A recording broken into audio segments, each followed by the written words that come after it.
Wanita ini datang ke gereja nih guys, tapi dia hanya memberikan silver, sedangkan peraturannya harus memberikan emas. Nah, dia keluar nih, lalu berpikir langsung ke penyihir itu supaya mengubah silver itu menjadi emas nih guys.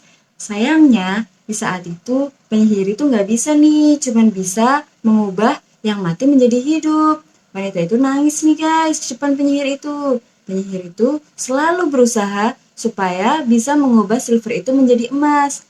Di saat wanita itu membantu, dan ternyata penyihir itu tampan. Nah, wanita ini jatuh cinta nih guys, tapi kelinci itu masuk ke lingkaran. Hati kelinci itu emas guys, diambil deh sama wanita itu.